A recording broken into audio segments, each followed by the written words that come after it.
Hi guys, welcome to the Brotherhood Banter. It's I, Chris Nderejo, your host for today. And today we have guest Bana. Today we're talking about childhood trauma, your unresolved issues. Today we're tackling them. So let me start from my right side. Hi, this is Evie Eve. Yeah. Your best friend in town.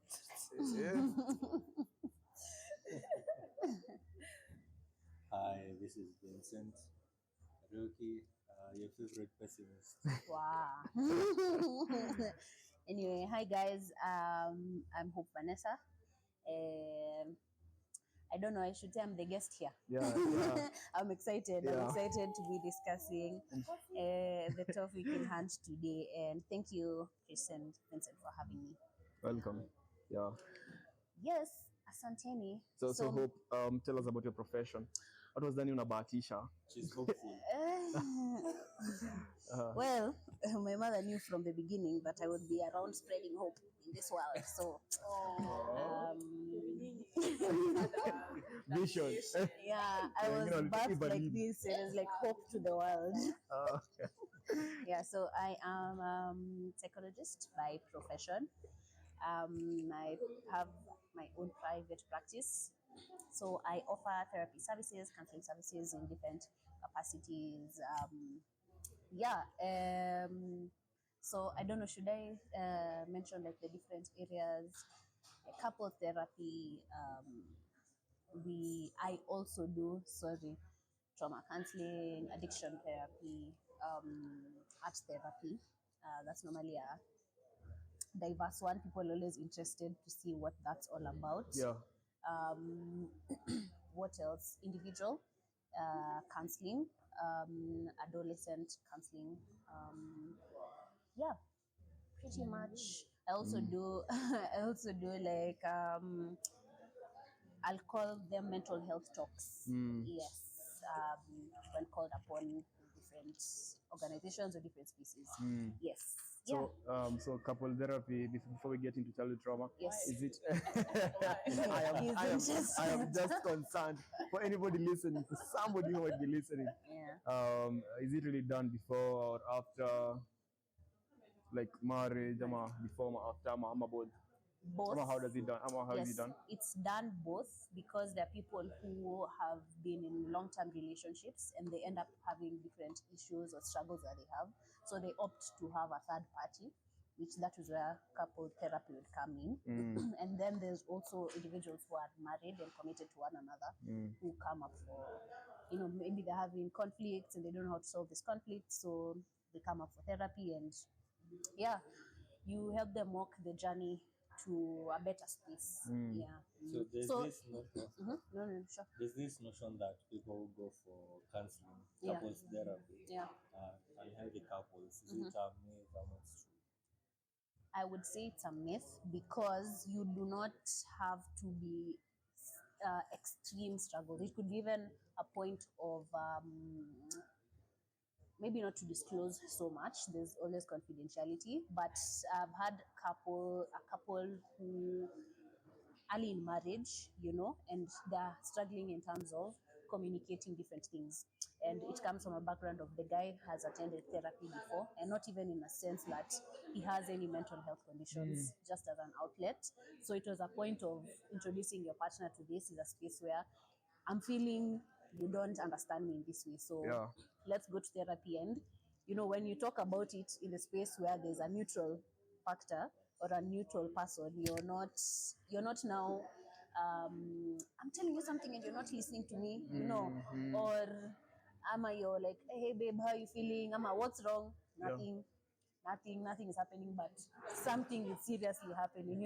I didn't like how I saw you guiding who and who to the car, or I didn't like seeing someone's picture in your phone.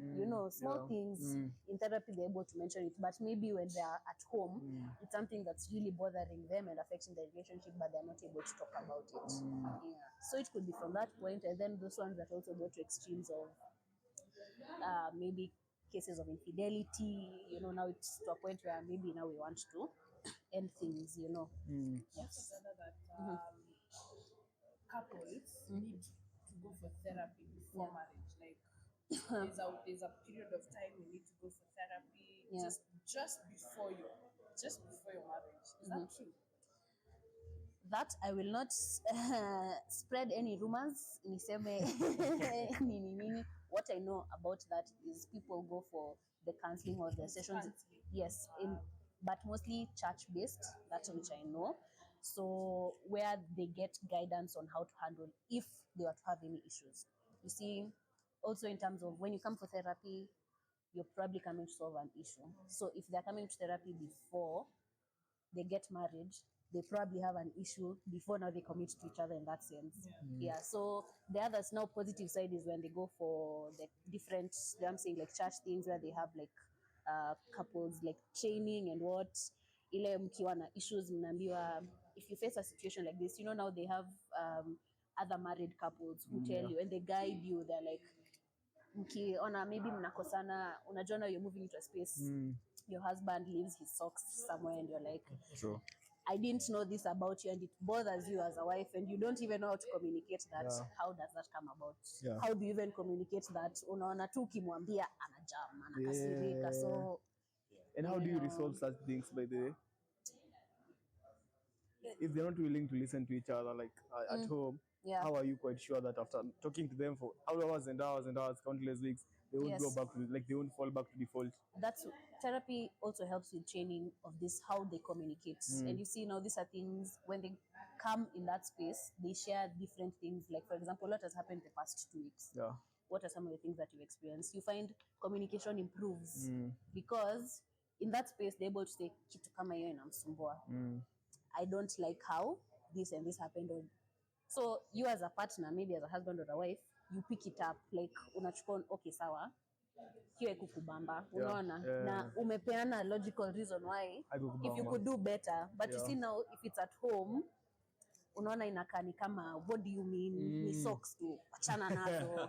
True. So that space creates that level of understanding that is not there ukiwa, maybe you're home, maybe you're driving, ama you don't like how he slaps his tea akikunywa, squeeze akikunywa ujana, you're like, my God, this is not the man that I knew. There is no decorum. There's no decorum. Now that you're married, behavior zile zote zenye yako kuonyesha when you're courting and everything, they start showing. So, Which do you save first, the marriage or the person? So with that, there are some cases where you encourage. If is there like a scenario you can encourage separation? Pardon? Is there a scenario where you can encourage separation?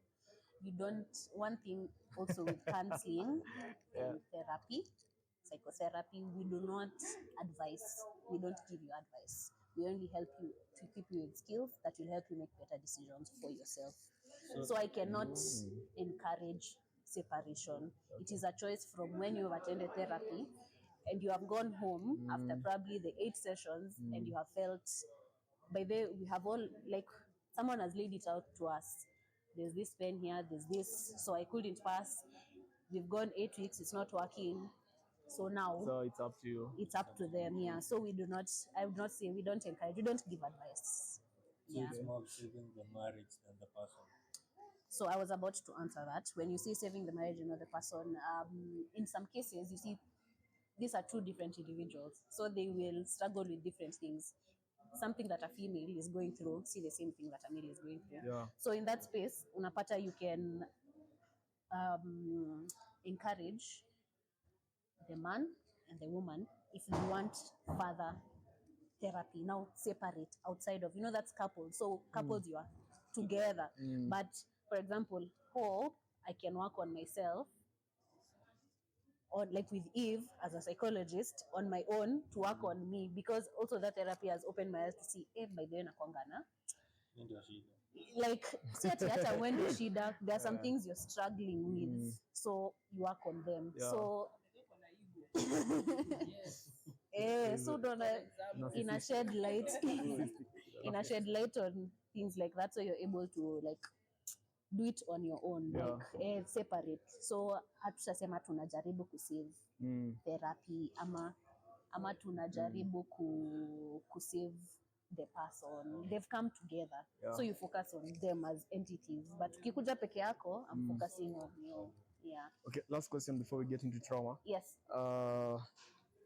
What is your opinion on compatibility in partners and in relationships and of course in marriage from your experience? Okay. I well, I'm not yet married myself, but probably one day. So in terms of compatibility, I would say finding someone who, I say when you come into a relationship, with compatibility comes a lot of understanding of someone's flaws. So that's what I'd say, like number one. First, I see you, I like you physically, uko attractive, unanibamba, but nakuanga maybe mtu mwenye apeingi attention sana, ama stakangi kukaa kwa nyumba sana. Let's go out and what. So you're able to take everything that is not something you would do, but you do it for me. I feel like that kind of understanding when I'd say compatibility. So okay, for you, compatibility is more of a learning process. Yes, and that is why dating and courtship is important. Oh, because for me, my notion on compatibility was it is more of like, let's say, for example, like we've met with Eve right now. Yeah. Like the communication is flowing, like the vibe is there. Yeah. So that is compatibility for me. So compatibility is more of a learning thing. Yes, I feel it's a learning thing in the journey, because you could talk to Eve, yes, amekubamba and whatnot, but hiyo ndo your situation, that situation is making Eve talk about the same thing, like nyi wote mnaongelea of the same thing yenye inawabamba at that moment. Then what happens if you choose, let's say you've met someone for 1 week and you choose to marry them? You don't really know them, but are you compatible? Just because I felt like the vibe, it was vibing, and it felt like we're in a good space, and this is someone like, I mean, ibamba too, na like for real, certain mna to fight, nini, you get. So it is a misconception of the like terms and unlike terms. Yes. And how do you help egocentric people? I'm a narcissist. No, that goes back. It's I normally say like that's a journey that someone walks alone. Not alone. Like as a psychologist, you walk with them. It's very personal, because I want to understand why are you, like why do you have these behaviors of narcissism? Yeah. Or why are you egocentric? Like where does it stem from? Is it part of your personality, or is it something a picked up trait, from certain situations, And even you as a person, do you want to learn some new behaviors, So it's all about the person. It's like you could know you're a manipulator, you're a narcissist, and you use these things to actually help you, to help you maybe harm people. True. And you have made them part of who you are, so you don't want to change those things about you. So there is solace. There is a solution for narcissists and manipulators. So kama unasikiliza na wewe narcissist, kama mtu ako willing, like unaona by the way kitu I work for me, it's breaking my relationships, it's making my work in my life. As much as you're protecting yourself, you're losing so many people in the process. Exactly. Then it's a problem and I need to get help from it. So guys, you'll have to contact Hope the psychologist. Sisi tuko hapa kidogo tuongelesha. Anyway, I think we can start. So what is trauma in your own definition? Okay. I'll not bring in a lot of zinaitwa technical according to Dr. According to 1980, the job by research. Yeah. Anyway, so trauma, I'd say, is like an experience that was negative. It's like an after behavior of an experience that was negative, that happened to an individual, that had negative impact on them. Yeah. So it is an effect of a negative experience that an individual had. Yeah. So that is trauma, Yeah. So it comes after something bad has happened, Yeah. Well, for clarity purposes, an example of trauma. Trauma. So for example, I don't know if sijui kama niende deep into something very like I think unaweza guza like life, like trauma like happen for real life. Yeah, okay. So maybe I'd say abuse. Okay, that's sensitive, but abuse. So you are abused, let's say at a generally, when you are a kid, maybe house help wako alikuchika or something, and it could go across, like it could be girl, it could be boy, so it cuts across. So later on in life you find like unakuwa na negative effects towards, maybe you get into spaces where now even in your relationship kuna vitu zenye kutaki because yes, it triggers that effect, because every time maybe someone touches you in a specific way, it makes you anxious. Or if someone suggests even anything, by the way, you've gone to visit your friend, maybe it's a male or a female, like a male, like let's say with female, anakwambia si tuingie kwa room nikuonyeshe kitu, you're like and it could be even maybe the other people in the house and whatnot, but you have now that negative response towards, because you remember every time you are told maybe tuingie kwa room, it never went well. It never went well. Yeah, so that could be an example. But away from the topic, uko sure boy child akiambiwa ingie room na girl child anakataa kweli? So hapo ni question mark. Labda nyinyi kama maboy mtuambie kidogo. Can't remember the last time you said no, but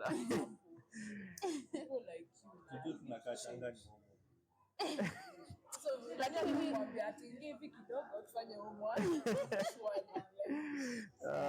mimi nimesikia situations zenye men wanakataa. Si kila kitu unakubali. Mimi nimesikia situations. My brother, we need to visit confession room. In the sense that when the lady suggests muende, akakataa. But kama ni yeye ana nguri. But hadi wanawe boy kata, like it must be really fishy. Like no dem lazima akuwe na levels zingine crazy. Unless wanajuana. Like hapo ni really fishy. So okay, on to the next question. So okay. No problem. Trauma is an effect that happens on a person.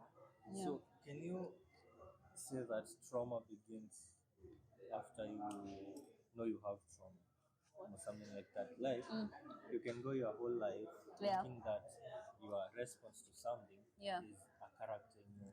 Yes. How you are. So can you say that trauma begins after like the realization? Trauma. Like what? Does trauma begin after you know you have it? Like, no, not necessarily. Because also another pointer maybe that I can give is trauma has different effects on people. It can make you to have anxiety, it can make you have depression, it can have other mental health consequences. So trauma in itself, I'd say they said it's a response, you see, to something. It's like that response that you're having. So mtu akikwambia, I feel like the word is being also with the much knowledge that we are having, like, and people are getting to know more of these terms. There's also misuse of these things, because yes, you could have experienced something that's like your trauma, but quote unquote ni trauma like medically, ama ni trauma tu kitu yenye ilikufanyikia, now it's like it's yes, and also trauma in itself is a stressful thing. Like okay, nimewa confused kidogo. Okay, me get like events like kila siku. Yes. But you say trauma. Ni trauma. It's trauma. Ni trauma. So can you talk on trauma? Like trauma is a form of stress. Stress, yes. It's an extreme form of stress. Yes, exactly. Now you're at Can trauma build up a character? Yes, it can. And now the way Chris was saying stuff like narcissism, and now you start showing out things or behaviors that are very negative, Okay. Unapata maybe, like, for example, like maybe as we're delving into childhood trauma, ulikuwa unaambiwanga na mama yako, na ujue tu wewe ni sura mbaya, like kama baba yako ama kama baba yako, unaona. Like si kuna watu wanaambianga things like that growing up. Wow. Hiyo maybe in situation maybe iko na more positive ama negative impact? More negative, because but ina build emotionally. actually mimi najua amekuwa subjected to such kind of parenthood. Now I'm very strong emotionally So because you can't break them, by the way. So there's that where now it can build you, but Yeah. you know, this is a child. Yeah, true. So even when they're going through maybe teenage experience, before you get to the point where now you're very, like, you have affirmed yourself. Yeah. You know, through teenage utakuwa unashangaa, unajua hata mamangu anapenda kuniambia nakanga baba yangu in such negative ways, and maybe this is just your mother letting out frustrations, maybe wamekosana na your dad, so wewe ndio outlet.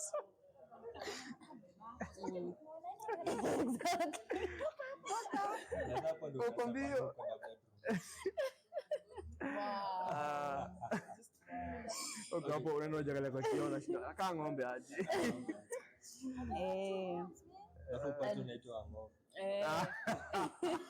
Alafu unaona sasa it can build things like you start believing that you also have similar behaviors like your dad. Yeah, plus and trust issues also. Yes, and they become part of who you are. Like, see me na behave hivyo juu mimi ni kama babangu. Yeah. And how do you go about dissolving that?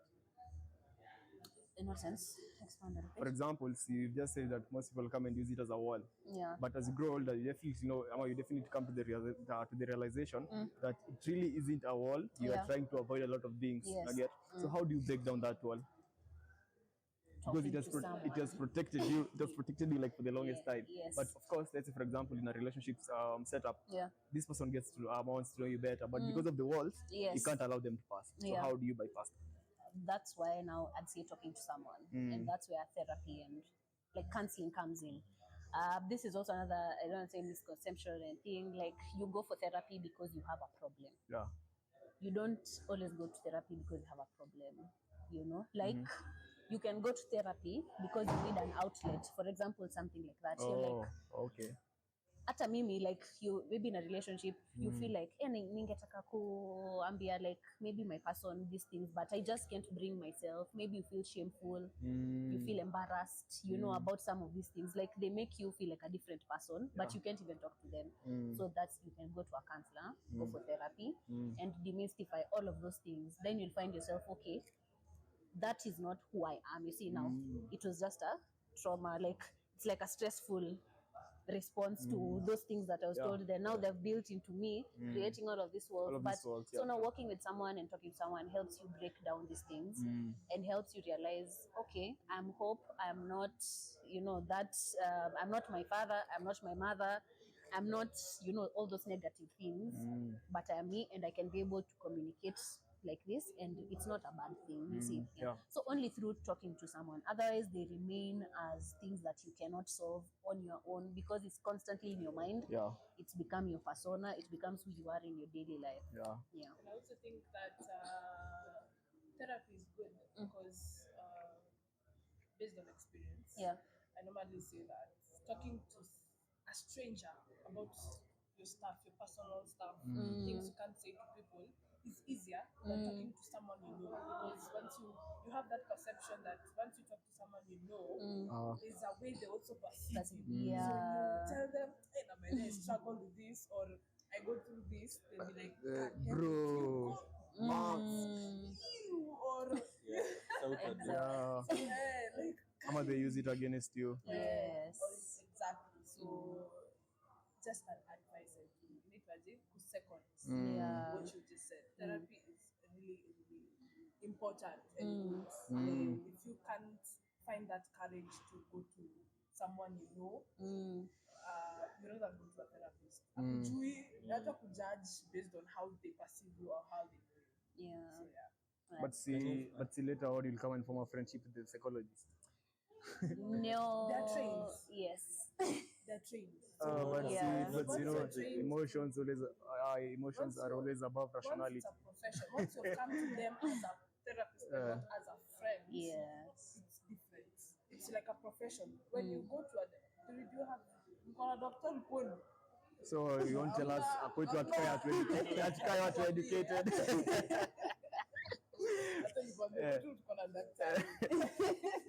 And when we talk to her, when we come as a family, it's a family.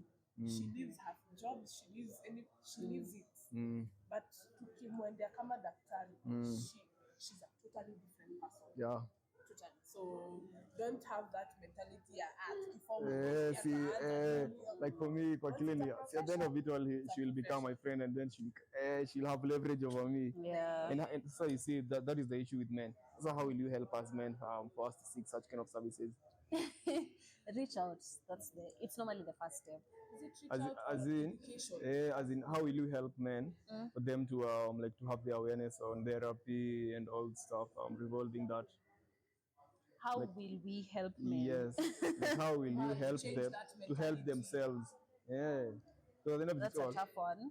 That's a really tough one. I won't say that I have pointers on that, but what I can say is I believe like right now in this day and age, men have come forward and men are going for therapy. The thing is just they don't talk about it. They'll never tell their friends they are doing it. The awareness is outward, and maybe just encouragement in terms of maybe more males taking up psychology as a profession, you know, and so that it's an encouragement, you know. Maybe men might feel it's like more of a female thing. I don't want to talk to a lady mama, and unajua nianze kumwambia vile na feel, and then also they feel like it's not really male dominated, but maybe not maybe psychiatric level is where it's a bit male dominated. So maybe male taking up more of the profession in itself could encourage more men to seek that kind of help. Yeah, and I feel like these things, it's more of awareness. I feel like a lot of things that go around, maybe we can talk about social media and stuff like that. Also what you feed yourself. You know, if you're watching Antukibe, you're watching how will you accept to even talk to someone if you're struggling even to a point of having like maybe depression or suicidal thoughts, but Antukibe anakuambia atakuwhip sijui na nini, whatever he whips people with.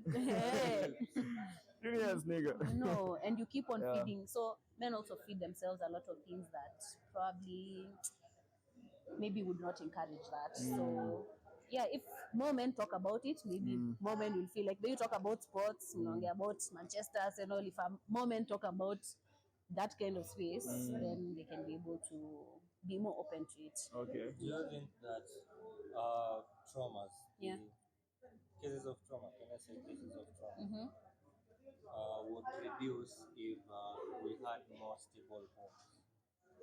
Ama is a spike stable homes. Ama is the spike of unstable people, messed up people due to many unstable homes. For me, I think like so. If we went to the traditional home setup, yes, that it would reduce. Yes. Okay. For me, I think more of a hybrid approach, like the traditional setup in terms of the gender roles and everything. But like I think the traditional part you can live like the mindset, like a mindset, yeah.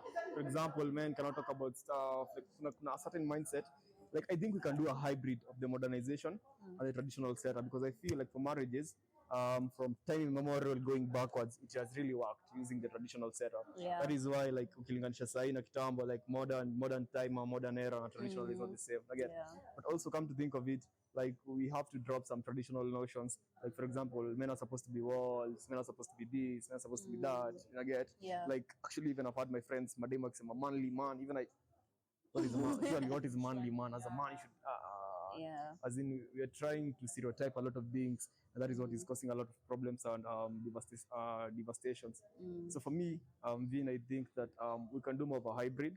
Like we can keep some things and add some more. Like we can do a mixture, and it can be it can go a really long way, because you see, if you look at the setup, your family, it is really good. Like it makes you work for the longest time, but with the modern part, like you can bring in the mental awareness, like the mental health. I think it can be splendid. Yeah, that's true.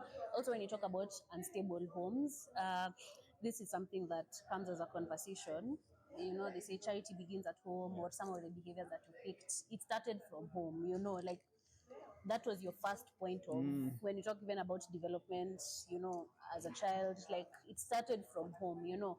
So with unstable homes, I agree with Chris.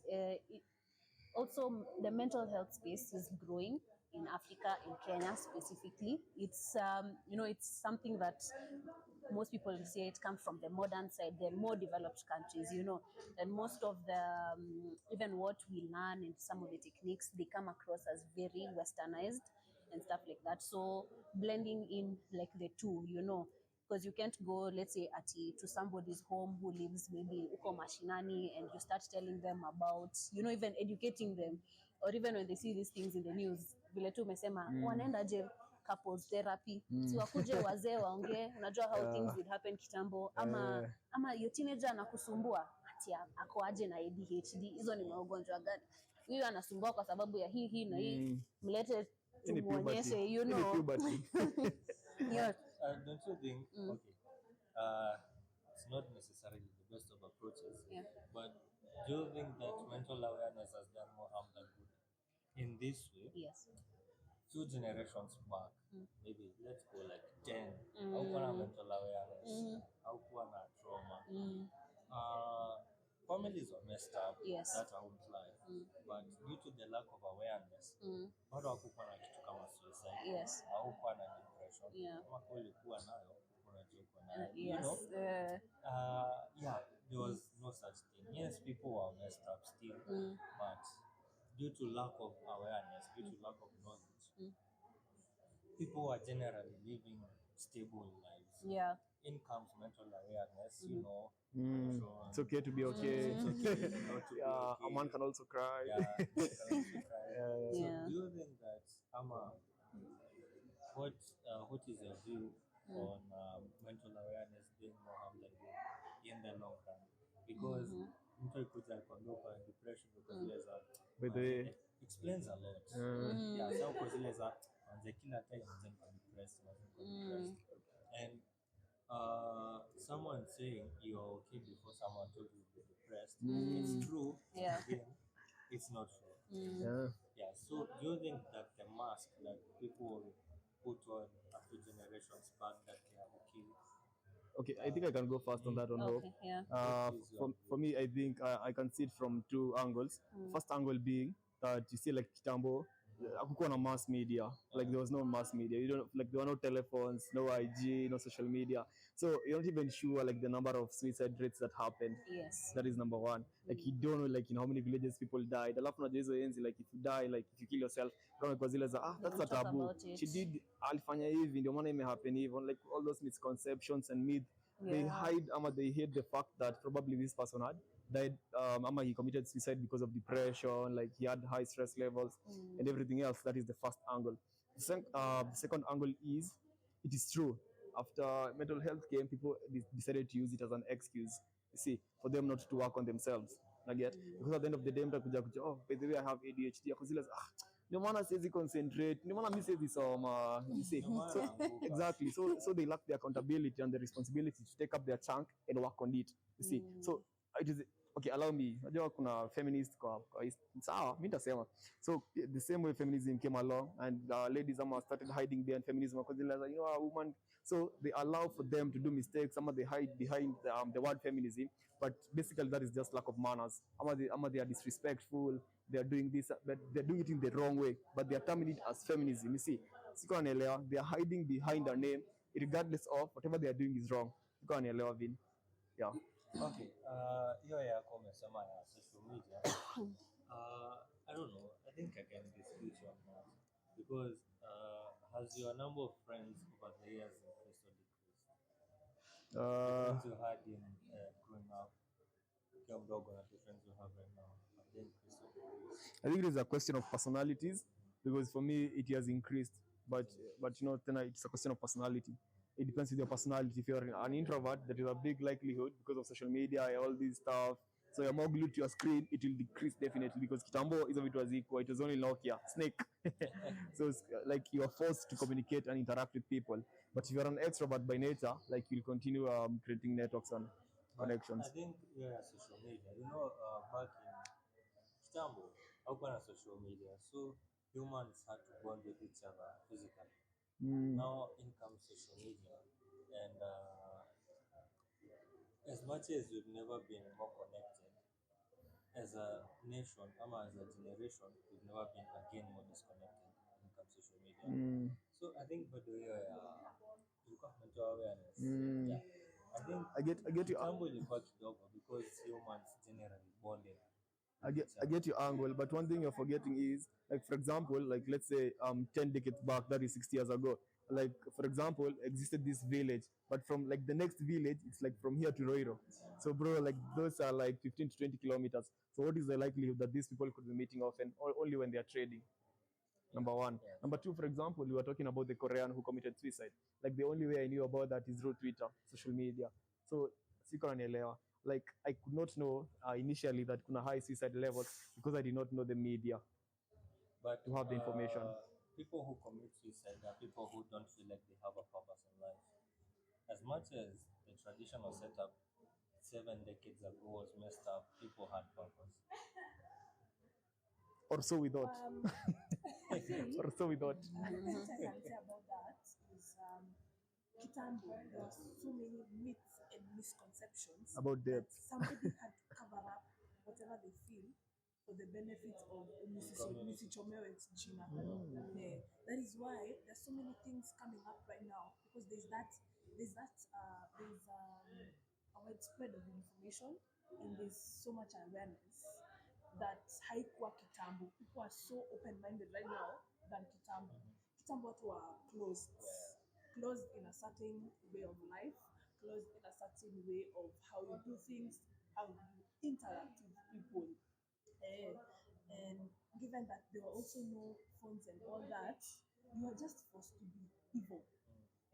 Do you think, okay, let me use this. Do you think girls kitambo, they used to love being wanapeanwa kama tunauzwa? Mtu anakuja nyumbani kwenu, umpendi, umjui, unaambiwa huyu sasa ni bwana yako, ashalipa mahari. That is how you got married. We didn't like it, but because of the traditional way of life and how we did things those days, we had to accept it. Kitu iko, ukikata utaenda wapi? Jina yako inakuwa shame, unauzwa kwa mtu mzee. You know, there were so many negative things around that. So it's the same thing. Right now we have open-minded people, unlike Kitambo.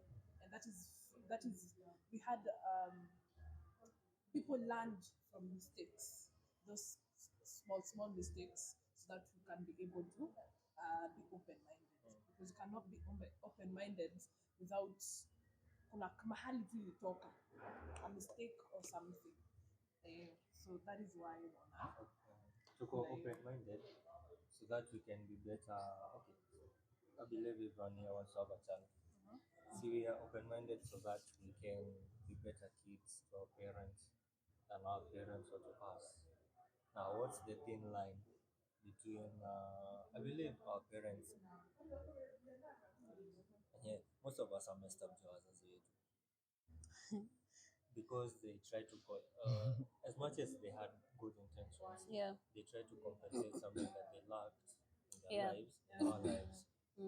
And they forgot to also carry forward the things that they had in their lives to our lives. So what's the thin line between that and us carrying that on to our generation? Ile ya mimi niko aware, najua kuna kitu kama mental awareness, najua kuna trauma. Then ufanye hivyo, you get a kid, you educate them, but is it really the good time? You raise a weak child. Okay. Because you try to educate them on things affecting them. That in doing so, you steer them off from accountability and the simple fact that some choices have consequences. Yeah. Okay. With that, probably I could say like parenting, number one, is a very difficult job.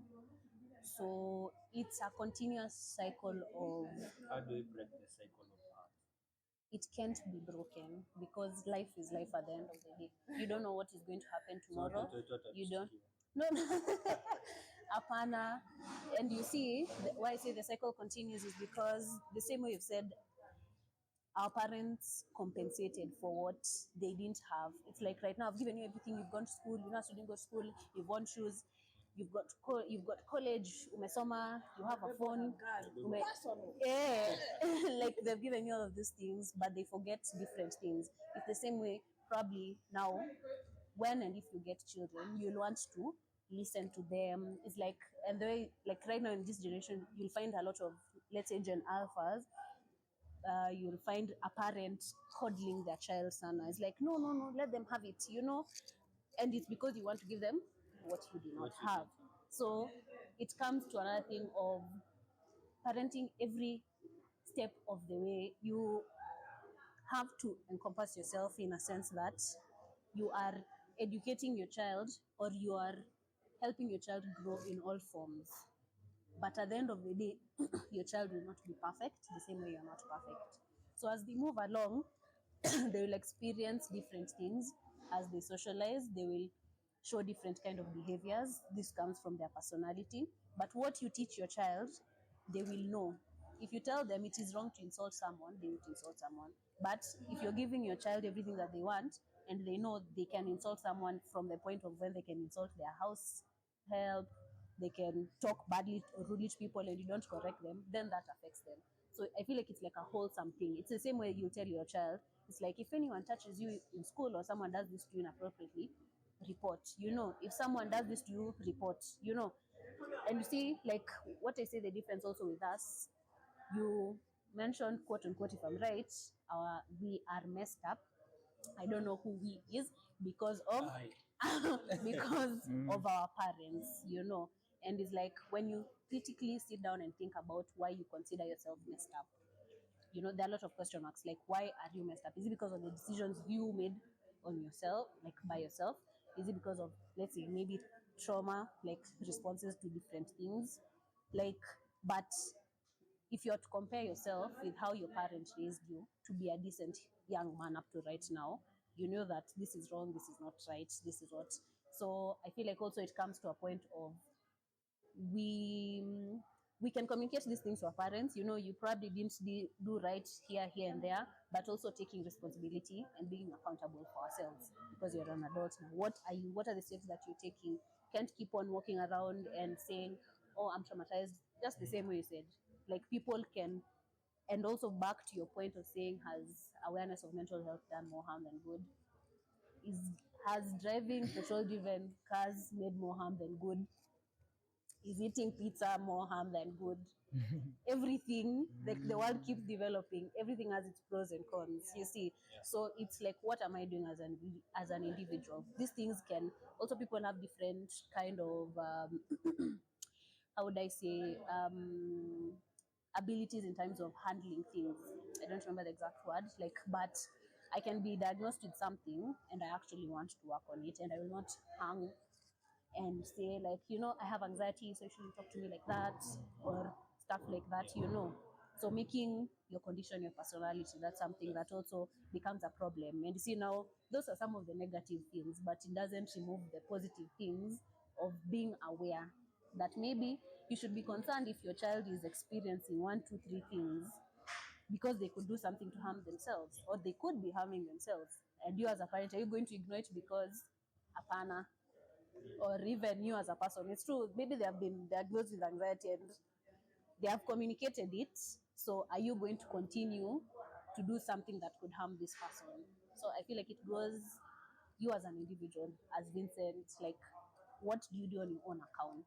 You know, what are you accountable for? The things that you say, the things that you do, wanting to get to a better place. It all boils down to you, because life will keep happening and you'll walk out of here, someone insults you, ama uingie kwa mat, kitu mbaya kufanyikie.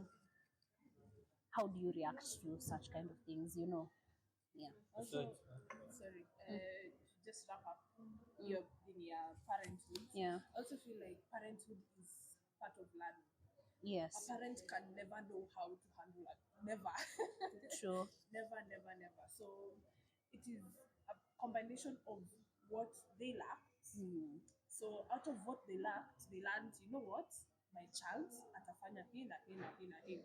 And I'm telling you, before you even get married at this stage, because I believe no one here is married, you have imaginations of how you're going to raise up your child. But I'm telling you, the time your child will be born, you will not know how to handle that situation. From the time they will be born to the time they will leave the house saying, you know what, daddy, mommy, I am going to get married. Because that is the time you're unamwachilianga. So we should take responsibility and accountability, as she said, on our own selves also, in as much as our parents, quote unquote, messed up. We have to understand that with us coming along, they did not know how to do it. They did not know how to read. No one knows how. No one knows exactly how. There's no book. There's no procedure on how to bring up a child. But there are experiences, or from other experiences, your own experience growing up as a child, that by that guides you to raise up a child. So we shouldn't focus so much on, you know what, my parents messed up on, my God, this is what my child will get in the future. But we should focus on building ourselves first, understanding ourselves, correcting or mending the things that are broken, fixing them up. And once we are stable enough, then we are going to raise not perfect children, but A better, yeah, a better children. Yeah. So childhood trauma is something that happens when all said and done. It's something that happens because of people. As much as environment Yeah. plays a major role, ultimately it's because of people. Yeah. As a grown up, you need to heal from your childhood trauma. And the biggest part of healing, personally, I think, is forgiveness. Yeah. How do you forgive someone who doesn't know they hurt you the most? Yeah, that's another thing. Also, forgiveness is a major part of counseling and therapy. I see, like it's something that's very difficult to even come to. Even forgiving someone, maybe mtu alikufanya ukapoteza deal, unaweza kuwa you are carrying that thing in your system, you know. Forgiveness is a very difficult thing, so that's where it comes back to the therapy, or even talking to someone that you trust, you know. We say that people can share different experiences and be like, okay, you hurt me during this point, but how do you even come there? You said, how will you forgive someone who doesn't know? So if you can reach this person, and you will only get to a point where you can communicate, by the way, Chris, like you hurt me, and it maybe it's 5 years ago, Yeah. and you don't even remember, hey, I said that. Oh my God, so sorry, you know. But your life moved on. So like, how will you get to a point of realizing unless it's maybe a case of abuse and I can pinpoint, or maybe it was very extreme, like a very extreme stressful experience that you can pinpoint to this person, therapy. Like, okay, I'm not saying it's every route, but okay, let me say talking to someone, because then you can identify it. Then through that guidance, you can be able to communicate this. And then we also talk about writing letters to yourself, to people, you know, will look at it as it's like a joke, you know. But these things actually have effects. Yeah. It's like some things that you can't say with your mouth, you can write them down. You could even write a letter to this person. On this specific day, this happened, and share it with them. If that person is not there, you cannot teach them, you can write it, and we say maybe tear it up, discard it, and it gives you some form of relief, because some of these things hurt us because we've not been able to talk about them. Then now the journey of forgiveness, like now forgiveness is healing from that experience. It starts from there. Like, I'm letting go of it because it's not my present, that was my past. So it's a whole journey of, it starts with acceptance first. It happened, okay. Then now I'm going to walk towards a better me, as I say, being accountable, and I'm going to walk towards a better me. Yeah. So it's very difficult to forgive even those childhood traumas. Like maybe if your mom was that person who was, or your dad, that person was not present, and now they're expecting you to be this whole person who, an amazing human being, and they don't understand the harm they caused, you know. They can't understand that, you know, you not being present did this and this and this to me. So communicating that, and you see, it's a journey. You won't say it today alafu sawa kesho tuko sawa. That's the journey. It starts like that. And all those hurtful things, you start remembering them, and it's like every day. Then now you're in a point where maybe you're fighting with this person. It could be a family member, it could, you know, it's a battle, it's a struggle of, and there was this time, and by the way, and so it actually becomes, on the path to healing, it actually becomes worse than before. Yes, but you definitely get to the other side if you choose to, or it can build up to resentment that is unending. Yeah. So kuna greener side. There's a better side. There's a better side. You just have to be. You have to be willing to go through it. It's not an easy one. That's why you say healing is not an easy journey. You sometimes experience people who come for counseling and they're expecting, okay, you know, after we talk about it twice, utakuwa poa. No, hautakuwa poa. In fact, what happens sometimes is you come for your first session, maybe session 2, then you realize things you didn't know and you don't want to accept them. Unaona, maybe unakuja kurealize, by the way, that really did a number on me. Then people pull back because nasikia maukweli mingi zenye my life, there you're saying my life has been so okay but because you've been blocking it and you have been having responses to all of these things, but life yako tu ina move on. On that note, should you leave things be, assuming you've walked the past, you're gonna tell you trauma, but you grew up and it kind of numbed off. You became a functioning member of the society. Yeah. And I won't say does it really numb off, it tends you to kill it off.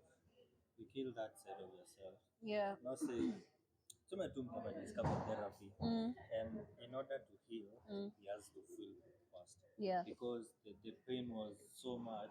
The only way he could deal with it at that age was to shut things off. Yeah. But now, because he's a grown up, the only way to deal with it is to go through it. Should you leave things be, or should you open up the can of worms, so to speak? What I encourage and say is one day, it's like ni kama, we'd say even introverts and stuff like that. If you're blowing a balloon, these are some of the expressions that you use. You'll blow it, it will eventually burst.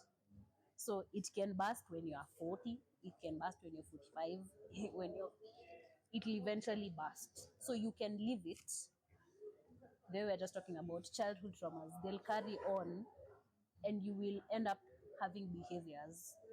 You see, maybe you're a very calm person. Haukwangi hata hivyo. As a man, you get married, you've been married for 5 years, one day you just hit your wife. It's nani akwangi hivyo? Then it's like, why? Then all of this anger, or maybe something that your wife does triggers something that happened. You see, so it eventually, sometimes we are not aware of those things because, as you've said, we lock them up and zinakuwa tu ni kama life ime move on, but eventually it will come up and bite you because it will have to come out. It will have to come out no matter what. Like we are people, situations. So there's something that we learn about called maybe just like a niche bit in terms the cognitive triangle. So it's all about cognition is the mind, how we think, right? So the cognitive triangle has like how we feel, how we behave, and how we think. So it goes all across, like thinking, behavior, feeling. So our thoughts affect how we behave and how we feel. In return, how we behave affects how we feel, and they affect our thoughts. And all of these are affected by situations. So you'll experience different situations that will have you trigger some of these things, you know. Mtu atakwambia kitu, ita trigger, then it's a situation. You'll either have an outburst, which will affect your behavior. It'll either be negative most times. It'll affect how you feel. Then now you remember, oh, I'm very sad and I'm very angry about what happened to me, you know. Then now you start thinking negative thoughts. A lot of negative. You start hating yourself to a point of maybe wanting not to be there anymore or being sad. So it's a thing that's going back to awareness now. The awareness is good because like kuna point najua yenye ukifeelingi unaambia na msee like I don't know if you have those experiences yenye unajua mi kuna things ziunikasirisha unajua trigger ama kuna conversations zingine I never want to engage in, you know. Yeah. And being aware of that is also like kuna mtu mwenye anajua but atajiimmerse in that situation. And once you immerse in that, there'll be a cause effect, you see. So because once that happens, you're going to experience negative things that eventually end up harming you. Yeah. I think that journey, then somebody needs someone to walk with. In that, even because even as we bottle up our emotions, and eventually now that you know that it will eventually come out or burst out, we need somebody to be there when it happens, so that we do not end up doing or acting in a way that we will regret because of an outburst that happened long time ago. We need to accept that they will come out, and they will, and you need somebody there because I believe that when an outburst comes and you don't know what to do, you will end up doing the wrong thing. Yeah. So I think you need a person, you need someone, you need, in as much as you bottle it up, it's fine. Now that you're aware of that, talk to someone about, keep on talking and walking the journey with someone. Yeah. Vanessa, I have a question. Yeah. How do you address the elephant in the room? How does one heal from relationship trauma? I didn't know that was the elephant in the room. Like for most people, there's some comments. I feel most people are hurt, they're toxic because of failed relationships. Somebody had given it their all in a relationship and then it failed. And in turn, they hurt other good people without their knowledge, subconsciously or consciously, you know. So I think you should touch something on that. I believe there is a remedy. Yeah, talking to someone. I feel like, you know, everything. not necessarily. Also learning more about these situations and yourself, you know. Like learning more about yourself because these conversations come up in terms of like you had a hurtful relationship, then you realized, oh my God, maybe you had a very good person. These are also things that you realize that is life. And probably you had given it your all and then it failed. And then how do you move on to the next person without you bringing the heart from the last relationship to this one? Now let me tell you something. No. I came to this realization out of maybe me giving like I came to this realization that as we are growing up, we just keep losing our innocence, quote unquote. So these are experiences that you are shielded from. Like something like that is a life experience. You will have hurtful relationships for you to get to the better one. Yeah. But probably our parents never talked about heartbreak. These are things like they are not instilled in you, like you are aware of, you know, you're sold the dream of, you know, study hard. Maybe right now with kids it's very different, you know, maybe gain skills because they have CBCs, remember, study hard, you know, go through school, you'll get a good job, you'll become very successful in life and have a family. Yeah. You get married, you will date, you will have a family. Build your own house, no rental. You will get married, you will have children. You don't even know if you have the ability to have all of these things, but it's like a thing that is sold.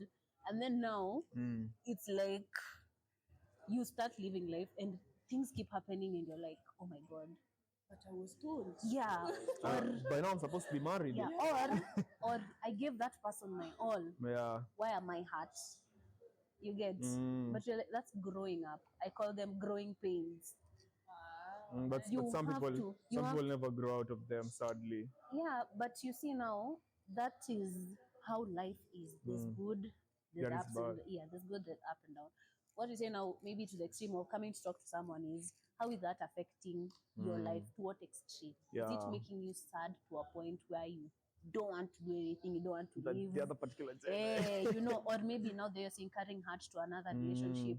Like now, anytime you see another woman, it's like, ananikumbusha karo. Like, you know, ama siku moja tu maybe you've had such a good relationship, siku moja anakupikia kitu yenye ulipikianga na nani, ishia sahi.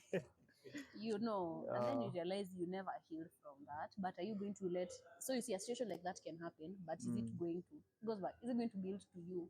Because you cannot avoid these situations. It is life. And that's another reality that people have to accept. It is life. Sadly. It So is life. we are the generation that has been cursed with the No, let me tell you. What is the this is probability? one thing is our parents never talk about this thing. Because You don't know what because they're they did healing not know about. it existed. passed on their stuff to us. Because No. Now we have you cannot treat something. You cannot treat something that You you don't know don't you that have. you don't know you have. So now this is the thing. Yeah. They were saying bottling up. They're also healing in themselves. Like, probably just think of, this is not a very good example. Do you think your mom wanted to be with your dad? Or your dad wanted to be with your mom? I believe it is true love. I don't think it was a first option. No, But come to think of it, you see, like dating- small things like that. Your parent could have been placed in a situation where they had to do these things. But And did situation they within a like child. it? No. And we even talk about, let's say, like women in that sense. You stay in marriages that probably are not the best because you want to keep a home. Yes. But do you think, even when you look at, we come from different homes, you've probably seen maybe your parents struggle in different ways. Do you think they are okay? They are not okay. They just never say anything about it. That's what I mean. Like, even though we say they'll carry it to us, they never talk about it. So we are not cast with healing. We are just aware that we need to heal That's until we move forward. And they also, I don't know think they have to heal. But you They see the pressure. are. You see the pressure. The pressure is on us because we now know. if you do not heal, we will pass it We'll on to pass our it on. children, which is very sad, by the way, So- because they really don't have the fault. Yeah. It is more of us. And you see, now having the awareness, it is more heavy than lacking the awareness. but Yeah. I think Whatever you know, heart. we shouldn't think too much on that. Exactly. Because once you think up to Overthink. Overthink. Okay. Yeah. You. literally become. And then about the parents, I think for parents, especially our parents, the Gen Z parents, I think they believe that we have to reach a certain level for them to talk about certain things. Because they cannot, let me be honest, I know my parents, they cannot talk about dating if I'm still in school. I have to finish school, get a job, and then now they start introducing. Na by the way, haujaleta mwanaume kwa They nyumba. never do Mtoe that at wapi? this You know? Ufike marriage, Utamtoa wapi? ufike marriage, waanze kuongelea their own Lazima akuwe mtu marriages. mrema. kuitisha watoto. So I think with our parents, they believe that they can't talk about, okay, this is what my father usually tells me, that after akiwa 8 years and I'm 70 years, I'm still his child. Which is They true. will still see us as children. What hadi ukiolewa umema ndevu zinakaje upate watoto 20, you will still be a child as long as they are alive. So they cannot talk about some things if you haven't reached that stage. It's something in them. I don't know. I've noticed that a lot. But I think it falls Parents? more. It falls more on the male parents because like for me, like from the youngest age, my mother is even like how we talk about everything like relationships, emotional. Like even my first girlfriend, even my mother met her. So for me, like my mom. Your mom Yeah. is a Gen Z. And then it also I comes smell to also a like point that, of, yeah. even in terms of, you know, most of the time we never think of our parents' personalities also. They are just our parents. These are people who are supposed to protect us, provide for us. Our heroes. Yes. Yeah. So This now You have to portray that. exactly. So now, like maybe an outsider would be like, "Hey, you talk to your mom about your girlfriends." You know, like you. It's a very, but probably your mom has that. Yeah, the mindset, like, awareness. It's okay, and not even aware. Like her personality allows her also to be very Her open. brain, yeah. very open to communicate these things, and it can't So be it doesn't similar. happen with other people, like the mothers. You see now. Mimi hadi nikiweza jaribu anipate na namba ya boyfriend nimeandika my love kwa simu. Sasa umeamua kuniua.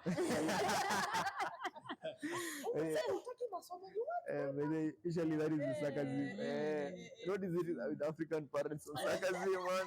Like sarcasm trumps higher, man. I think because most of them got married at this age. Exactly.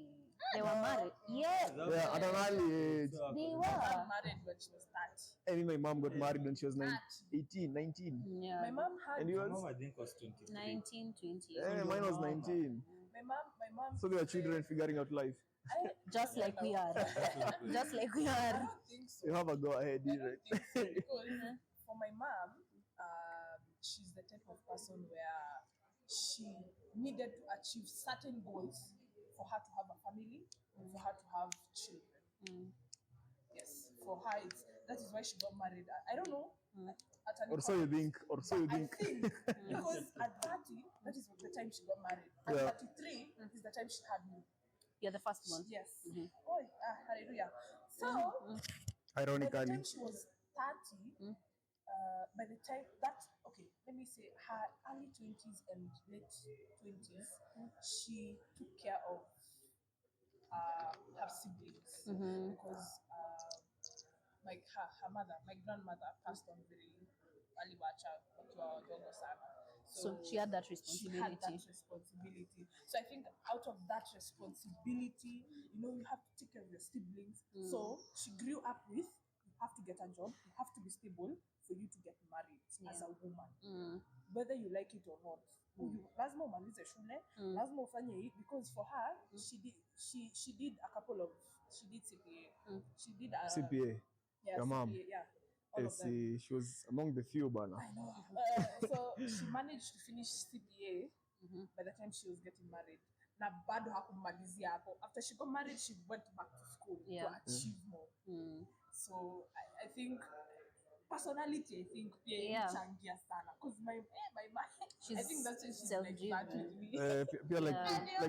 Being the firstborn, being the firstborn is always heavy. Like your task, the responsibility, the expectations are very high. Your task, the responsibility of all the siblings. Looking up to like Apple, there is no relation to gender. You're a female. No, you're a firstborn. Personally, but we shouldn't, as firstborns, we shouldn't feel obliged, like guilty for not achieving some things. Yeah, they could be your parents' dreams. Yeah, it is our parents' dreams, by the way. Because right now, if I would ask my mom, by the way, mom, what do you think about, courtship, marriage, shule, nini? She would tell me, you know what? Finish school, get a job, a stable job, and then think about it. Not even do it, think about it. So maybe the idea. I have the leeway of staying single the rest of my life, of which najua nikifika na tefaya ataanza kuambia no sijana bwana, of which you might find it might be a little bit but for me late. Yeah, exactly. So like you have 5 years to menopause. Crush but for me, if I was asked if I got a chance to be married at 19, well and good. Yeah. But see, love is strong. So you can run away just like Hollywood movies. You can run away. My mom would say, "Track me to wherever you are." So I think there's that. I didn't myself in the I think there's that difference with the generations, how she was brought up and how I've been brought up. Yeah. Personality. And so on and so on. And changes in life. She didn't expect her mom to die at such an age. And being a parent. Man, it's tough. And then women the firstborn, and it's a girl. So there's that trauma. My God, she might end up like me. Yes. So I think inachangia sana. Yeah. I think most people they tend to misquote the word trauma. Like they see it as if it is a big thing. And they really don't understand, like, it falls to the basics of life. So most of us are living our parents' dreams, not our own. Some. Vincent. Yeah. Some of us are, yes. But most of us to some age. But not Until okay. Let me ujijue. until Yeah. ujijua. Utaishi That's ndani ya true. mzazi. Before but ujijue. si wazazi wote. Yeah. You see kuna wazazi wanakoma. You see They for let me, you be free and like, independent. for Yeah. me nikiingia kampo mzazi wangu anachagua kile anadai. You Ili people. kwa unafanya hii Ama school fees at least. ilipia fees. Yeah, and that's true. And you see, all of these things have different effects also. Like maybe there's some positive things that come out of your parent doing that for you. Depends on how it has a lot of factors that affect it. Then there's also a good thing in terms of being free and just being independent that helps you.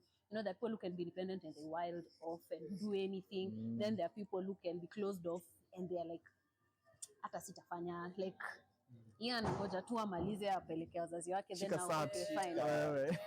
Sasa ni nini nataka kufanya, you know. So I feel like it's but what you've said, it's true. Like we don't live our lives until you discover, okay, now this is And even come to think of it, Connie, what do you think it is like the median age where people come to realize even themselves? I think the harsher the condition, the faster you realize yourself. I think the more the responsibilities. See, harsher conditions. Harsher is equals to conditions, more more responsibility. responsibilities. Really? Because okay, for I me, don't think so. because once you have a lot of responsibilities, especially with okay, let me put it like this. Mali mezaliwa, I'm a position. Ile position umezaliwa, you might be the second born, but only dad in the family. You might be the last born, but the only boy in the family. So you have your own, kuna venye utatreatiwa. So when kijana na bado unazembea zembea. Uko hapo na wasichana unaona? Msichana anaishi 3 bedroom uko single. As a man, you should set the pace. So with harsh conditions comes with Early maturity. And the only way people come to know themselves in the process because through trial and error. Realize, wait, this is not meant for me. Like, wait, this is not me. whatever my dad used to tell me or my mom used to tell me about this. Maybe I see this way working for me. Maybe it don't work for them. I mean, my parent wanted me to be an actor. An actor. An actor. Wow. Like, alikuwa anapenda Abuhi, so she saw Abuhi. You've never seen Kumkumbaya? I don't know. I'm like, who is this person, man? Who are you? How are you human? Alien. But you understand, Where is background NASA? yake is a bit. One Okay, from the lake, one from the But I've mountains. heard of the show. I've just never. It is a Hindi translated to Kikuyu. Yes. So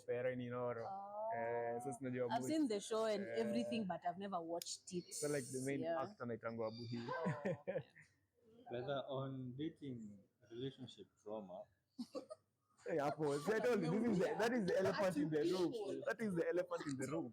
we are You see, hurt. but honestly, these are things that people don't deal with, and it really hurts them in the process. And understand, man. Because you see, for example, ask yourself why the world is so quote unquote bad and toxic. Like, kuna so many people who are hurt. Like, looking at social media, hey, achana watu wanasema my man. Like, it is the ratio of 5:1. Like, most people are hurt. No. And these are the things that we don't just talk about. I don't know why we segregate such topics. It's Like, it is because high time for people to know how to heal. It's high yeah. people to know it is okay that you gave it your all and that this person did not appreciate. Yes. Am I- And it's time for you Or to maybe they did appreciate, but you are not good for like that Ama you're not relationship. meant. The right person Like at the wrong time. no. I normally feel like also Wrong person, wrong Men are time. liars. another thing is a relationship can, like, you are probably supposed to be this person for that period of time and it was to end. That like, is true. yeah, like it will end and that is it. Haikuangi story ya kufanya feel better about failures. Dating ndio inatuharibu. Nini? Dating. You know, dating creates this illusion of options. How? That's from What a do you man's mean, bro? perspective. What do you mean, bro? What do you mean? That's an not even from a illusion man's of- perspective. That's Vince's perspective. It's not, it's every What do you mean by person's illusion? perspective. Okay, you see, date kitambo, narudi kitambo sana, but kitambo kulikuwa na dating. Okay, there was courtship, Yes, but which is dating, okay. dating not so much. Yeah, because people wanted to get married. Then come then come as clowns kwenye tuko zile za we are dating 2-3 people so that hii kibako niko na hii tobacco. Okay. I think his your angle, yeah. illusion of that I have options, when in really, has us found in some really, really good people. See, you understand his angle? Yeah. That's It is more of like aside. like there is a loophole. Yeah. Kitambo kuwa na hiyo I loophole. don't know if you're feeling like this is like a man's POV because That is the POV of somebody, bro. Who hurt you? A girl has a boy, but he's entertaining, not cheating. Entertaining. 5, 6 That is guys. cheating, bro. For me, that is cheating. That is cheating. Emotionally. And that is Emotional. and that is among the biggest red flags that people tend to ignore. But in one or the other, she will lead to it. So, as in just destroy it as early as possible. If she has the capacity of entertaining such kind of thing, but just destroy it. I also think She doesn't deserve somebody like you. Why is it? There's a very big difference. I want to ask why men cheat. No, why is it she doesn't deserve someone like you? You know, there's also this thing of looking at you're the better person.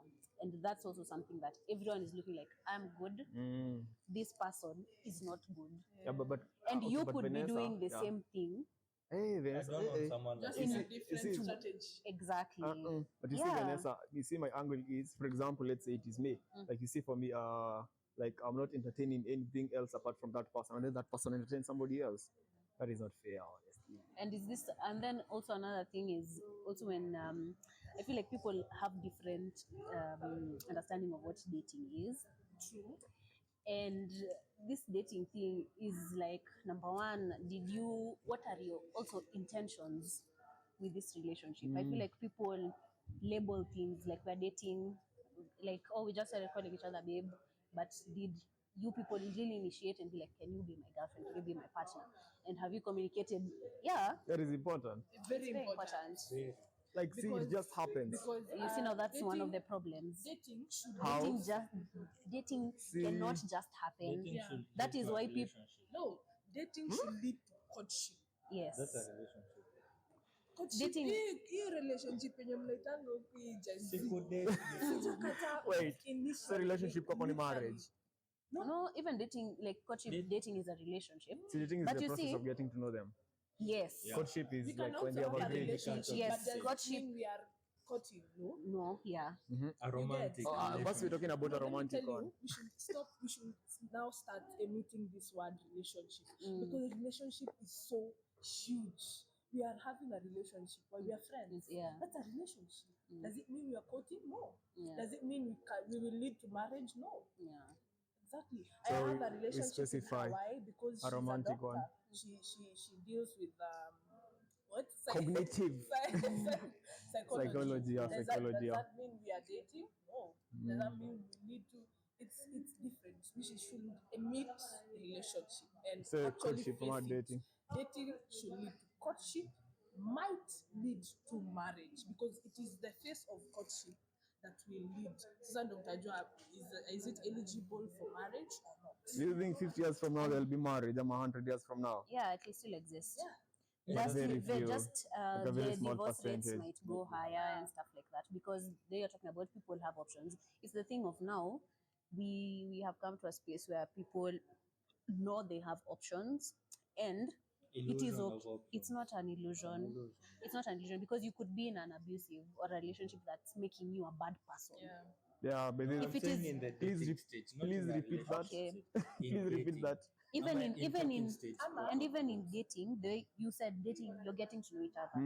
If you're in, that's why, like, you cut me short. It's very important to ask someone to be your girlfriend and they agree to it, because dating is getting to know people. If you are communicating with, you are saying you're not entertaining 5 people, probably you have not even come to the conclusion of asking this person to be in a committed relationship with you, And that is so they can date and go out on dates with other people before they commit to someone. So if you are in a committed relationship with someone, that is the time then to meet. you can't just say, oh, we are dating, we just started dating. From where?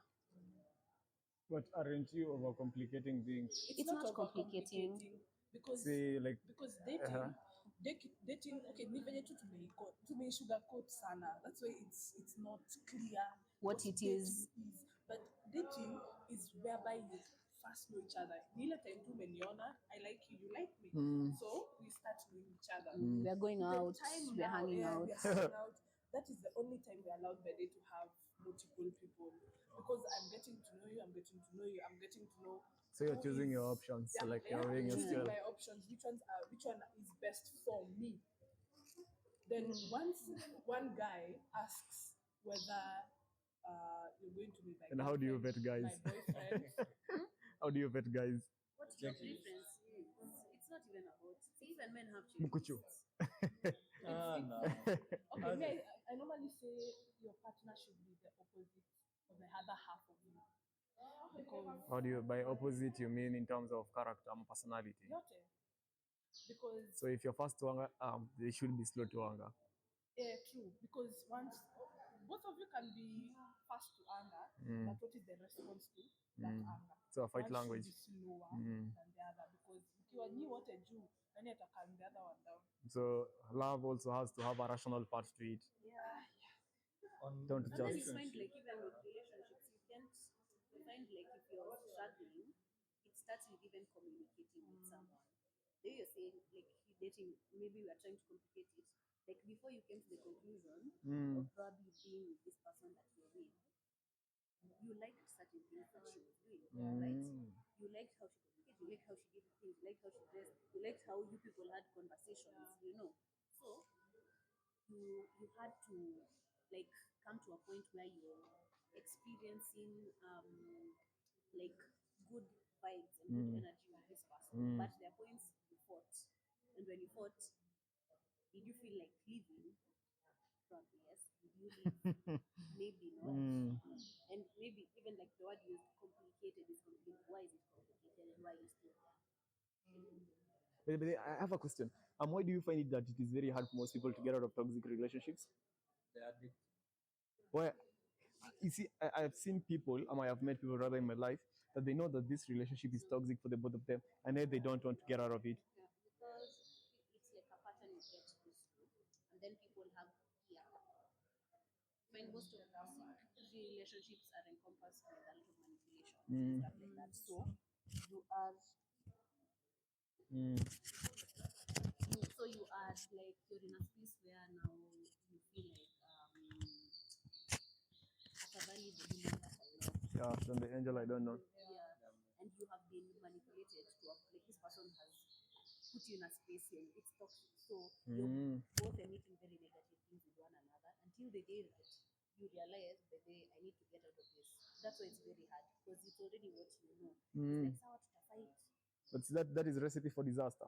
Yes, it is. And why do they still stay? And you say it's because it's a familiar kind of Okay. love. It's a family. It's like you're already you're fearing. Fear So of like get out. before you get into a toxic relationship, you've been in one before. Maybe you are I'm a raised up parent. in a toxic environment. Yeah. So that kind of love, that It's like toxic a kind of trauma love. response. Yeah. So you find yourself getting into toxic relationships one after another because you know how to navigate such environments. Yes. Unajua akitupa pia mimi nita. Tuba, yeah, kirusha na rusha. But, you know, but like, mambo na men and women, Yeah. wanaweza exist ka friends. but who asked that question? You are talking with you about that question of Can existing. they I like exist that as question. friends when one is always trying to sleep with the other? It isn't possible. Yeah. Like the man will always be looking for opportunity. He will always be waiting for opportunity. It's for the girl. I believe that it's possible for a guy and a lady to be just friends. Or so you wish. Yeah. No, it's true. If we actually omit, because you can omit thoughts, we can have control over our thoughts. So when we omit those thoughts, I know I wanna sleep with her, she looks beautiful, blah blah blah. When you omit that and focus on why are you guys friends in the first place, I'm telling you, you can last. That friendship can last. So it's all about mentality and omitting thoughts. I see the Because problem before, is, before yeah. you sleep with that girl, you've thought of it. Yeah. You've actually not thought really. of it. Not As really. a man, I'm telling you, You have pictured her pictured her. Who have You've started by. It's okay. Started It's okay. by. It's okay. She's so We understand. see- We understand. See, It's okay. Relax. Relax. But Relax. them downstairs I've never seen in my life. Like we Aseme will just tu, sit yo, automatically. twende. I'm like, why not? Then That's how does that it's come up as a problem that you have? It is more of nature. It's not No, nature. and I feel like most men, or some men, maybe some men have that notion of it is the nature. It's like how It's not nature. it is. It's like social construct that I put. Like, you know, if a man, like, you can sleep with anyone, but let me just ask you, if you meet a random babe out here, you just sleep with her. You don't know anything about her. The innocence of my reputation on this podcast, I choose not to answer. You see, like, it just says a lot about you as an individual and what there are things like sexually transmitted diseases. You don't even know where this person comes from, but you're willing to. But you know, most people remember that after post-nat clarity. Now, you Sadly. see, it says a lot about you as a person. Not And me. I'm just speaking for as the I'm general saying, audience. Yes, like it says a lot. It says a lot about you as a person, Yeah. and also something that I've come to realize is also with men. Like, the more like men keep on Having sex. Justifying. no, as they grow older, it's like some of these things. The shade off. Yes. Really? I don't think it's more of shed. I think it's more of self-control. Or They learn hibernation. self-control and stuff like that. So that's why I say it's more of a person, because you'll find a young man who is even in their early 20s and they are not pushed to engage themselves with different people. And you some see of now us. in social media, or the social construct is like, niaje, like you're not giving these babes a Are you chance. not normal? But I think that's a person who's never been in a relationship. It doesn't matter. Plus, you see how the society. And you see now that's why you have the notion of hayuko normal already. Like, now you're saying hajakuwa kwa relationship. What does being in a relationship have to do with your ability? Which kind of relationship are you talking about? Romantic. Plus, Yes, you know what I'm saying? Yes, you being in a romantic relationship, what does it have? Like, how does it affect your ability to go around, like maybe sleeping with multiple men? It teaches you self-control because you have to be true to one person and one person alone. So if you're not in a relationship, you sleep around. No, I'm saying it's more of an evolution. Pardon? Like, If you're not in a relationship, you sleep alone. Around. Oh, no worries. like that being in a relationship, it teaches you to be mutually exclusive to one person. So, like, you know, it's not every time you be with your partner. Kuna time utakuwa Mombasa, atakuwa not Mombasa. Bro, why are you a pessimist? I understand it is in your nature, but why are you hoping for the worst? No, not for the worst. Like, you'll not always be with your partner, but there's always be. So that is where trust comes in. Yeah, trust comes in. It teaches you self-control. So even if the relationship ends, I didn't have self-control. It's still be there. So I'm saying it teaches you. So now that's the thing. Like, I want you to also think about it. It means that if a person does not experience a romantic relationship, they cannot learn self-control. There are exceptions, but but you know, exceptions do not disapprove the rule. Do not generalize things, my brother. That Not says a lot everything. about you. Vincent It Mwangi. does. I'm a pessimist. Wow. But But do you think Is it really? no Yeah. one can be?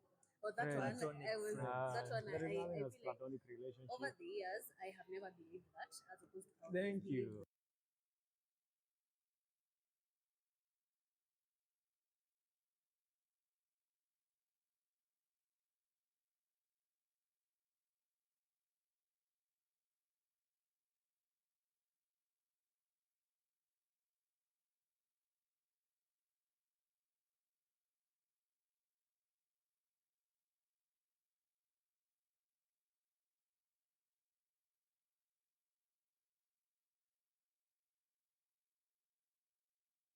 there's that fear that a woman can atakuwa nayo. That is why I do believe, but hiyo ni nyingine, because are you trying to tell me that a person, a woman needs to be married or needs to be in a committed relationship for you to be friends with her? Because you know sasa juu akona chali hawezi mdishi. Tamkule that. Let's see. Okay, let me. Does it mean that a lady, for you to become friends with a lady, that lady has to be committed in a relationship? Not necessarily. It has to be transactional. Not no. I think in itself. Trauma. No trauma. I'm not saying by transactional. I'm not meaning Kiasi. I'm not meaning. I do not mean sexual transactional. Like tuko friends na we wewe. get something from each other. Like we benefit from each other. If we benefit from each other, sindio? I pick your head, you pick my head. Exactly. It's transactional. Like, but ile friendship tunaweza kuwa nayo mimi na Chris, siwezi kuwa na wewe. Obvious, because of gender and how we are emotional beings. We're emotional beings. You people are factual beings. So let me say that. Rational. Thank you. Akini kizungu. Precise. I know. So let me say something like how she's saying. I'll say like I'll still insist, like I still don't believe, like, let me rephrase my statement. I don't believe a male and a female can be close friends. I say it's an bestie. They can't be close friends, but they can be, you see, they were a group. From a distance. Like I can say I have male friends, but not long like, but close friends, I don't believe. Lazima moja atakuwa friend zone. No, not that, because I feel like men they'll have that at the back of their minds, that if they ever got the opportunity, they would actually want to have a relationship with you. And it actually always comes. It's been proven, like I almost believe it's not a relationship. We're never after a relationship. We don't want relationship. Thank you. You've got it wrong. We are not after a relationship. When you can. We are already committed to you. Then I think. Yes, man, you're fucked up. No, it's the world that we live in. I'm just saying, like, then it's a space of individuals who are part of society. We also need to check in, where our priorities lie. But I think also the society has done a mistake, because it has encompassed that men having a high body count is a flex. Yeah, for men, Yeah, of which it is not really right, because it is insulting yourself to like a gazillion women. Yeah. I think exposing yourself to different things and illnesses. It's due to lack of father figures. Because most of our generations, the people they look up to, Nikina, Ted, Kibe, like role models who cannot be there for them physically, like they are one-on-one. It's like a whole wrong idea of what being a man should be. Because they never had a man who was there to show them what being a man is. So, and I'm not hating on women, but I don't think a woman can tell a man how to be a man. Hey, that's true, though. And that is the problem. That's very true. But there are women trying to tell me. Social media. Wengi sana. I came across a video, and it really triggered me.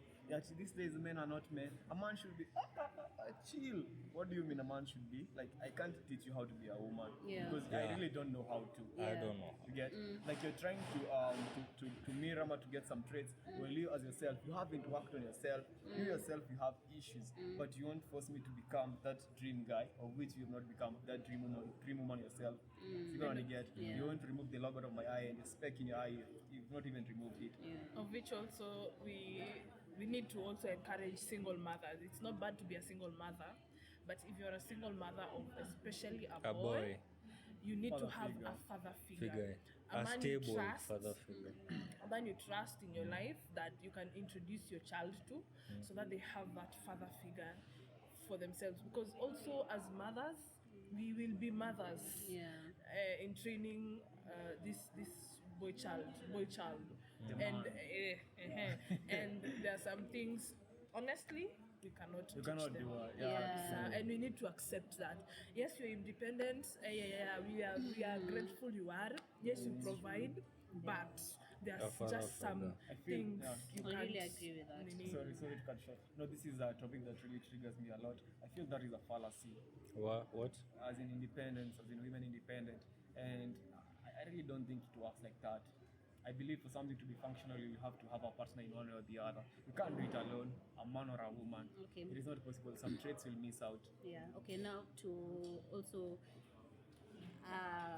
probably give you like a point to think on is what says that some of these women haven't tried to be with men, but men don't want to settle down with them. You see, the That problem, comes in. the problem, It's not necessary for you to be romantic. yeah. Okay, it's not necessary for you to be romantic. Like you can So have then father what do you figures. mean? You can have father figures in their lives. Not Then where do you- necessarily like the father, mother, stepfather. Yeah. You don't get.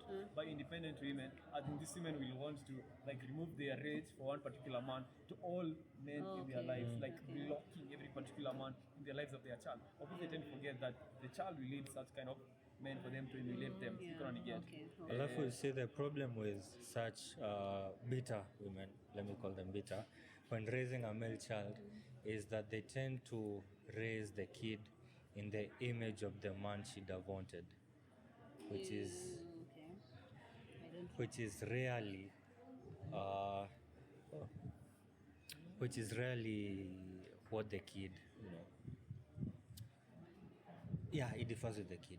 The version of the man she'd have wanted versus what the kid actually is. Is different. Yeah. Yeah, So we end up also- messing up the kid.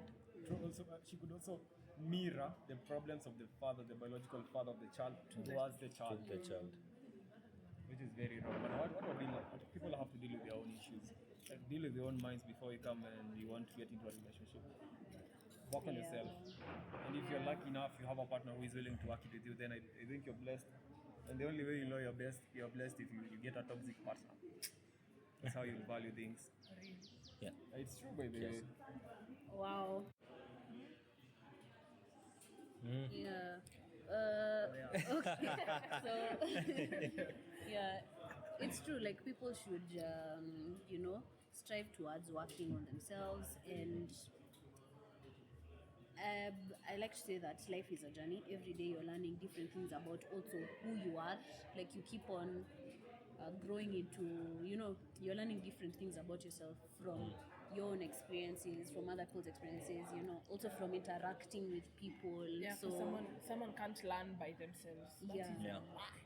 yeah. Utajichocha. Wongo. Yeah. You'll credit so much in your life, forgetting that also the bad things that happen to your life or the bad events that you have Yeah. also mold you to a better person. True. We tend to think that bad things mold us to bad people or make us in a certain bad way, but initially we should take bad events as a lesson instead of Yeah, true. trying to escape from reality. Or it making you become a bad person. But you see, it has to be an active decision because, from personal experience, walking the talk is one of the hardest things I've ever had Yeah, to do. true. Like saying something on social media should be this and this, and actually kufanya hivyo kwa ground, tricky. I think somebody should find something motivating about it so that they can do it. I don't think motivation is no. the key. Motivation wishes Look for something practical that is workable. I think it's Okay, building yeah. discipline. Yeah. Just be authentic. Just And then be something that I also say is, as like, it's so far like how far I've come. Take everything with a pinch of salt. Yeah.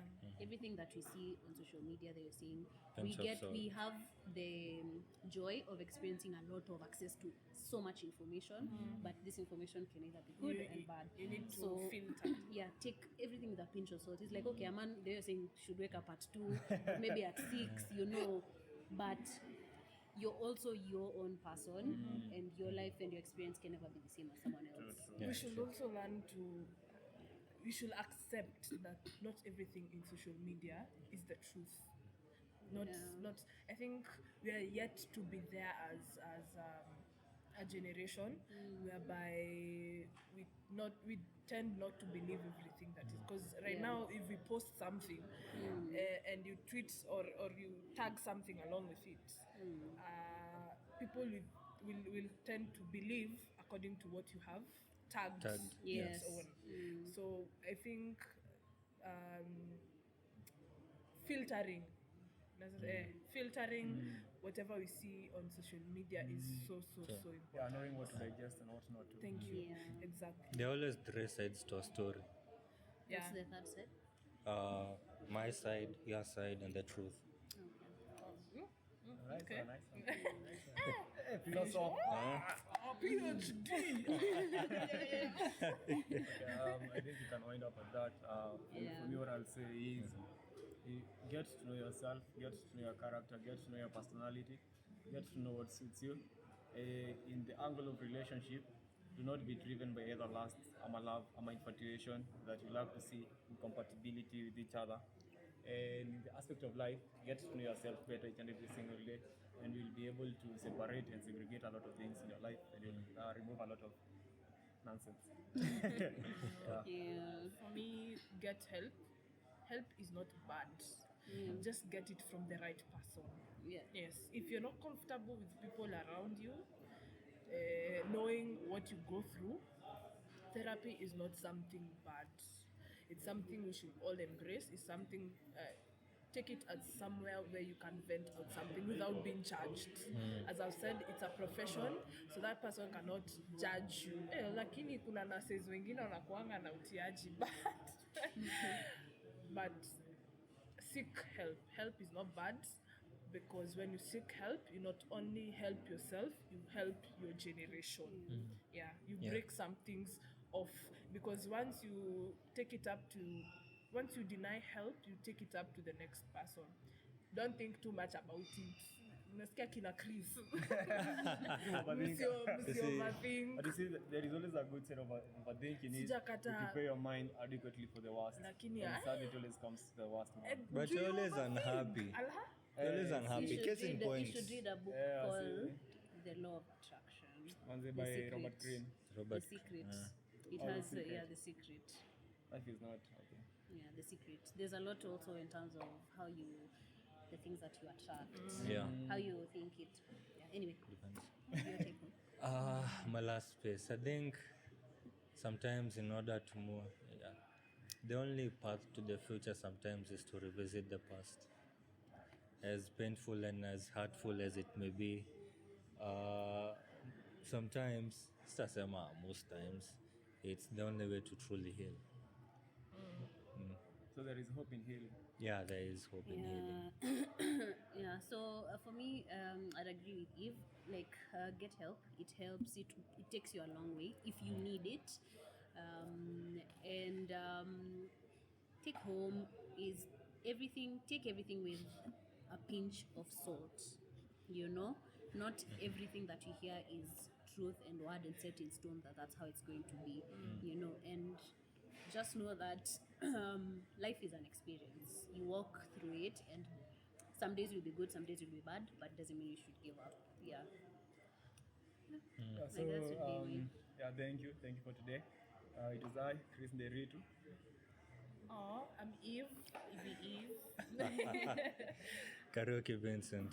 And Vanessa, thank you so much, guys. And hope to see you in the next episode. We must do another episode on childhood trauma and get a little bit more deeper on trauma. Yeah, Until for next sure. episode, see you. Bye. Bye-bye. Adios, muchachos. Peace.